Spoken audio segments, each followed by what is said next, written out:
Hello friends, तो welcome back to our YouTube channel. आज हुआ है CTET central teacher eligibility test यानी कि सीटीईटी का पेपर, जिसका हम आंसर की और सॉल्यूशन लेके आए हैं। आपको बताना है कमेंट सेक्शन में कि पेपर कैसा आया है, पेपर का लेवल कैसा था। शिफ्ट 1 की हम बात करेंगे। शिफ्ट 1 पेपर नंबर 2 नंबर जो है आपका हुआ है। शिफ्ट 1 पेपर 2 जो 6 to 8 है उनका हम आपको बताने वाले हैं। शिफ्ट 1 पेपर 2 नंबर जो आज 7 फरवरी को पेपर हुआ है उसका सॉल्यूशन, और मतलब एक तरीके से आपको कंप्लीट सॉल्यूशन नहीं बताएंगे ना कि आंसर, क्योंकि प्रोविजनल आंसर की अभी तक सब अलग अलग बता रहे हैं, तो कोई भी आंसर कोई फिक्स नहीं हो सकता जब तक ऑथेंटिक आंसर की नहीं आ जाती। सो अभी आपको पहले ही बता दूं, ये कोई ऑथेंटिक आंसर की नहीं है, लेकिन एक तरीके से आपका अनुमान लगाने के लिए कि आपका कितना सही हो रहा है, आपका क्या लेवल रहा है क्वेश्चन पेपर में। 150 आउट ऑफ आपके कितने मार्क्स आ रहे हैं वो बताना, कमेंट करना लास्ट में। पूरा वीडियो अटेंड करना, आपको हर एक क्वेश्चन बताने वाले हैं और पूरा बताना कि 150 में से आप कितने हो रहे हैं। तो ये शिफ्ट नंबर 1 जो आज सुबह हुई थी उसका पेपर है सीटीईटी का पेपर नंबर 2। पेपर नंबर 2 मतलब 6 to 8। तो सबसे पहले पार्ट 1 आ जाता है, आप सबको पता है, चाइल्ड डेवलपमेंट एंड पेडागोजी, जिसका मतलब है बाल विकास व शिक्षा शास्त्र। इसमें जो क्वेश्चन आए थे वो ए और आर के बेस जो क्वेश्चन ज्यादा थे, मतलब व्याख्या और अभिकथन और कारण वाले क्वेश्चन। जो फर्स्ट क्वेश्चन था आपके वो था कि खराब लेखन क्षमता, अभिकथन दिया था कि खराब लेखन क्षमता वाले छात्रों को अक्सर उनके शिक्षकों द्वारा बौद्धिक रूप से अक्षम के रूप में चित्रित किया जाता है। इसका कारण दे रखा है कि शिक्षकों में अंतर्निहित पूर्वाग्रह होते हैं और छात्रों को सीखने के व्यवहार के बारे में धारणा रखते हैं जो छात्रों के विकास को प्रभावित करते हैं। तो खराब लेखन क्षमता वाले छात्रों को, जिनकी लेखन क्षमता खराब होती है, उन अक्सर उनके शिक्षकों द्वारा बौद्धिक रूप से अक्षम के रूप में चित्रित किया जाता है। क्या ऐसे किया जाता है क्या कि वो मेंटली डिस्टर्ब है, मतलब केवल उनकी राइटिंग सही नहीं आती है।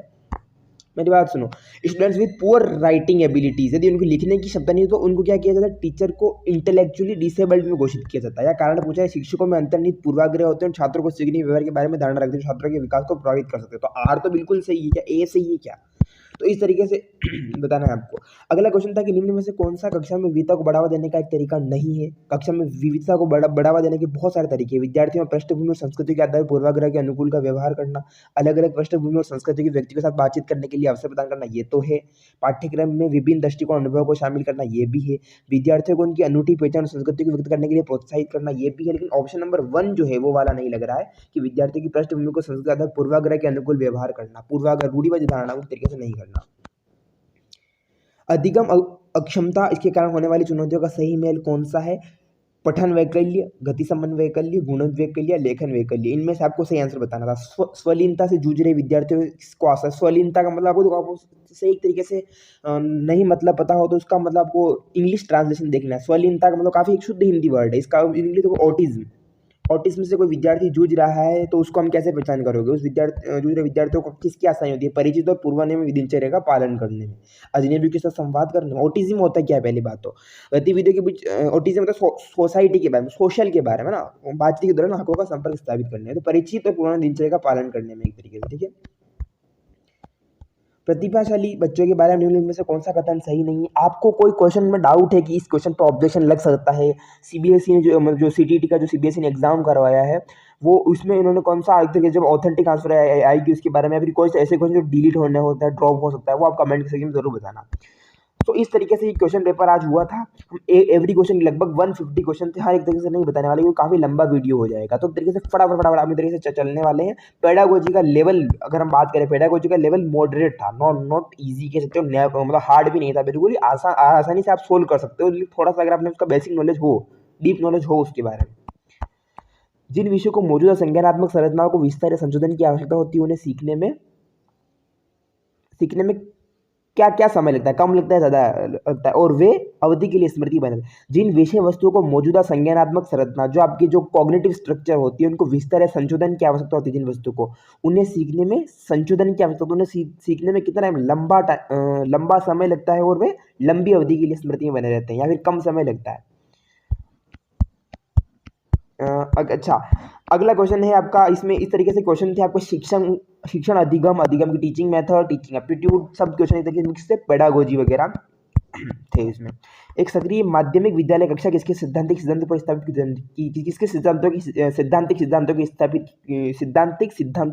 की जानी चाहिए? सामाजिक रचनावाद, मनोविश्लेषण, मनोगत्यात्मकता, सोशल कंस्ट्रक्शन या बिहेवियरिज्म, इस तरीके से।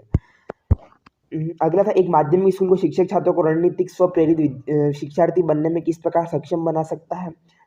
तो ये क्वेश्चन कि छात्रों को उनके इन्होंने जो टिक कर रखा है इस पेपर में, उनको ऑप्शन नंबर 3 टिक कर रखा है इन्होंने कि अधिसंज्ञानात्मक ज्ञान और कौशल विकसित करने के लिए प्रोत्साहित करके। नेक्स्ट क्वेश्चन, ओके, क्या किसी व्यक्ति का जैविक रूप से निर्धारित जेंडर अपने साथ वह सभी विशेषताएं लाता है जो किसी सामाजिक रूप से नियमित जेंडर को परिभाषित करती है? क्या कुछ जन्म हो रहा है, आपका बर्थ है, जो आपको जेंडर मिला है, क्या वो सब सारी क्वालिटीज आप में होती है जो एक समाज में होती है? तो ये कथन प्रश्न है कि किस बहस पर प्रकाश डाला गया? प्रकृति परिवेश का विकास का प्रभाव। ठीक है, सही है। अगला है, के दौरान एक प्रमुख विकासात्मक कार्य व्यक्तिगत यौन और व्यावसायिक पहचान की खोज है। किसके दौरान? किशोरावस्था के, मतलब कौन सा वो पीरियड है? अब major development take during is the search of identity, अपनी खुद के बारे में, पर्सनल, सेक्सुअल और ऑक्यूपेशनल, आपकी मतलब आपके कार्य, आपके व्यक्तिगत, आपके यौन, आपके व्यवसाय को पहचान करता है वो कब? प्रारंभिक बाल्यावस्था में ही कर दिया जाता है। जीन पियाजे का है साइकोलॉजी में संज्ञानात्मक विकास के सिद्धांत के अनुसार में से कौन सी क्षमता औपचारिक संज्ञानात्मक सोच को मूर्त संक्रियात्मक सोच से भिन्न करती है? जीन पियाजे का क्वेश्चन डेफिनेटली आया है, क्योंकि आना ही था। जीन पियाजे का हर एक टीचिंग एबिलिटी वाले में आता ही है, एजुकेशन साइकोलॉजी में बेसिकली। आपको कमेंट करके बताना कि आपको कितने क्वेश्चन राइट हो रहे हैं। आपके जो टीचिंग एबिलिटी जो अभी है एक तरीके से पेडागोजी, इसमें आपके 30 में से कितने क्वेश्चन राइट हो रहे हैं आपको कमेंट करके बताना है। इसके बाद टोटल 150 में से आपके कितने आते हैं? एक शिक्षिका जो अपने माध्यमिक स्कूल की कक्षा में सचेत रूप से, यानी कि एक टीचर अपनी माध्यमिक स्कूल, अपने सेकेंडरी स्कूल की कक्षा में सचेत रूप से सभी जेंडर के वैज्ञानिकों के उदाहरण लेती है, कि सभी जेंडर के, फीमेल, मेल, सब जेंडर के। कोशिश कर लेती कि वे जेंडर रूढ़ियों को तोड़े। सही है। अगला, विद्यार्थियों के सीखने की, तो इस तरीके से आप ये जो था आपका था। अगला क्वेश्चन पार्ट नंबर 2 आता है मैथ एंड साइंस का। इसको सोल्व कराने का काफी टाइम बहुत ज़्यादा होता है, क्योंकि ये लाइव क्लास में एक तरीके से होते हैं। तो हमको इस तरीके से आप क्वेश्चन देख लीजिए आराम से कि मैथ और साइंस में आपके कितने नंबर आ रहे हैं। मैथ और साइंस के भी आपके कितने क्वेश्चन होंगे? लगभग 30। तो इस तरीके से आपको कितने इसमें क्वेश्चन आपको आ रहे हैं? मैथ और साइंस, बेसिक मैथ है, जनरल मैथ है, जो 10th स्टैंडर्ड तक की होती है, जो समीकरण वाला जो है एक तरीके से द्विघात समीकरण वगैरह सारे इसमें इंक्लूडेड है। इसके अलावा आपके profit and loss, simple interest, data interpretation, सब तरीके से इसमें है आपका। Simple interest, profit and loss, average, speed, trend and जो सभी क्वेश्चन इसमें इंक्लूड है, साइंस वगैरह। आपको बताना है मैथ्स का लेवल क्या था और साइंस का लेवल आपको कैसा लगा। 30 क्वेश्चन का लगभग मिक्सचर है।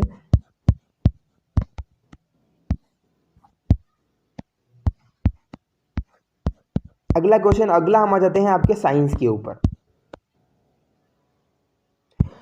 साइंस जो है, जनरल साइंस से रोगों एवं मृत्यु की रोकथाम में तो मलजल यानी गंदा पानी का उपचार अनिवार्य है। ये तो सही बात है। मलजल यानी गंदा पानी एक ठोस अपशिष्ट जो जल प्रदूषण, मृदा प्रदूषण का कारण है। दोनों ही तो आपके सही है, लेकिन क्या दोनों एक तरीके से व्याख्या कर रहा है? ए और आर दोनों सत्य, किंतु आर एक ही सही व्याख्या कर रहा है कि रोगों एवं मृत्यु की रोकथाम है तो मलजल गंदा पानी का उपचार अनिवार्य है। तो इसमें आपको क्योंकि इसीलिए आपको जरूर इसीलिए क्योंकि टैग करके आपको सो करना है। मलजल या गंदा पानी एक ठोस अपशिष्ट है जो जल प्रदूषण का कारण है, तो इस तरीके से उपचार अनिवार्य है। ठीक है, तो इसमें दोनों आपको सही हो जाएंगे, लेकिन व्याख्या नहीं कर रहा है। इसके अलावा रंध्र वाला क्वेश्चन था। अच्छा, आपका प्रकाश के बारे में भी क्वेश्चन, जो रुधिर, ये बायोलॉजी के भी क्वेश्चन थे। ए रुधिर को फुफ्फुस धमनी में ढकेलता है, बी ऑक्सीजन रुधिर को फेफड़े तक ले जाता है। आपको इनकी पहचान करनी कि ए कौन है, दक्षिण नीले कौन है, इसे पहचान करनी है ना। अगला क्वेश्चन देखो, पेपर ओवरऑल हम देखें सीटीईटी का पेपर जो है मॉडरेट लेवल का, नॉट इजी नहीं है। एक तरीके से हम एक तरीके से कह सकते हैं दोनों लेवल के एक तरीके से मिक्सचर है। कुछ मैथ्स टफ लग सकती है आपको, सब क्वेश्चन का मिक्सचर है इसमें। नेक्स्ट क्वेश्चन, तो इस तरीके से आपको कमेंट करके बताना है कि आपको किस तरीके से सही हो रहे हैं, कितने क्वेश्चन आप तरीके से। ये आपको देखो जनरल साइंस का कि कौन सा कार्य विद्यार्थियों में वैज्ञानिक सेवा का विकास करने में योगदान नहीं करेगा। नहीं, नोट करना है। मतलब इनमें से 3 तो करते हैं, एक नहीं करता है। स्टूडेंट में वैज्ञानिक सेवा का, विज्ञान की प्रकृति के सिद्धांतों को पढ़ना ये तो करता है, प्रश्न पूछने के लिए विद्यार्थी को प्रेरित करना ये भी करता है, विद्यार्थी को तात्कालिक यानी कि प्रत्यक्ष अनुभव प्रदान करना ये भी, वैज्ञानिक अवधारणा को विकास ऐतिहासिक पक्षों पर बल देना ये जो है वो नहीं करता है। प्रत्यक्ष तत्कालिक जो है वो तो इनडायरेक्ट जरूर करेगा। तो ऑप्शन नंबर 4 जो है आपका हो जाएगा इसमें। कक्षा 7 के विद्यार्थियों को धातु और अधातु के भौतिक गुणों से परिचित करवा रहे हैं हम। उसके लिए जांच पड़ताल उन्मुख उपागम के अनुसार सर्वाधिक रणनीति के लिए कौन सी है? गुंजायमान, क्वथनांक, गलनांक, शब्दों के अर्थ की व्याख्या करना, विद्यार्थियों की सामग्री एक समुच्चय देना तथा धातु और अधातु के गुणों को निगम करने के लिए कहना। तो इसमें बी वाला जो हो जाएगा। तो बेसिकली जनरल क्वेश्चन है, जनरल साइंस की धातु धातु वगैरह काफ़ी 10th साइंस 10th स्टैंडर्ड की मैथ दोनों इंक्लूडेड है इसमें। तो आपको साइंस कैसे लगी? केमिस्ट्री भी है इसमें। अमोनियम क्लोराइड को एक तरीके से लवण प्राप्त किया, एसिड है आपका हाइड्रोक्लोरिक अम्ल, उसमें हम क्षार की क्या रिएक्शन कराएंगे कि अमोनियम क्लोराइड बनेगा? तो NH3। सोडियम नाइट्रेट NH4, एक तरीके से इसमें कौन सा देखो सभी में NH4 है, तो आपको एक तरीके से बेसिकली ढंग से पढ़ना है। सोडियम नाइट्रेट को सोडियम हाइड्रोक्साइड होता है, तो sodium nitrate. Next question. So ये जो जनरल साइंस के क्वेश्चन लास्ट में आपको एक तरीके से कैसे लग रहे हैं, अगले हम एक तरीके से आपको मूव करते हैं अगले सेक्शन में, जिसमें आपके सोशल स्टडी है, सामाजिक विज्ञान के क्वेश्चन।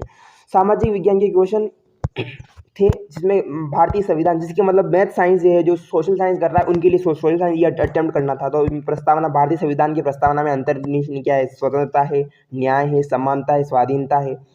तो भारतीय संविधान की प्रस्तावना में क्या नहीं है? सामाजिक न्याय नहीं है, स्वतंत्रता नहीं है। एक तरीके से काफी इजी क्वेश्चन, आराम से आप ठीक कर सकते हो इसमें। यह एक ऐसी स्थिति जहाँ एक व्यक्ति को वे संसाधन अवसर प्राप्त नहीं जो अन्य व्यक्ति को उपलब्ध है, वो व्यवस्था क्या कहलाती है? क्या वो विभेदन है, डिस्क्रिमिनेशन होता है वो सब। ठीक है,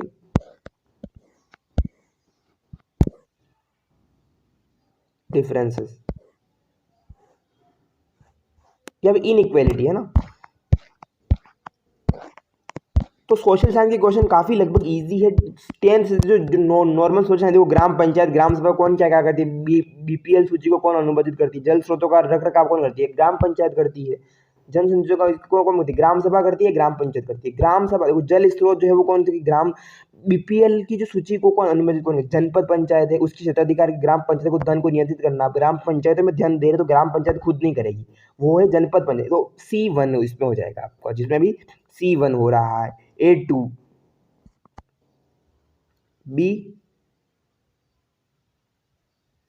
B4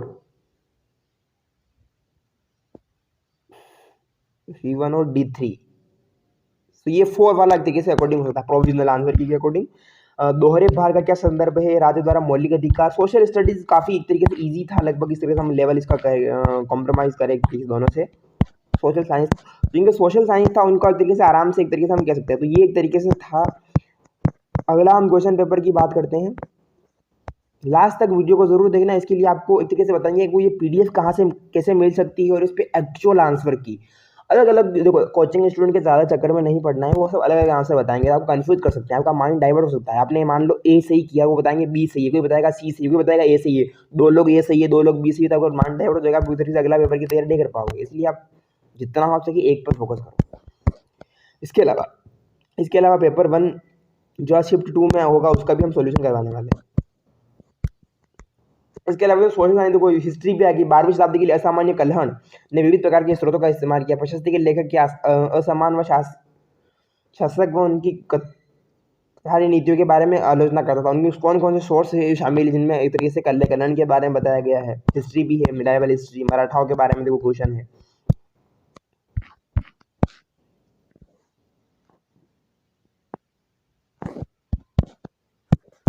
नेक्स्ट क्वेश्चन,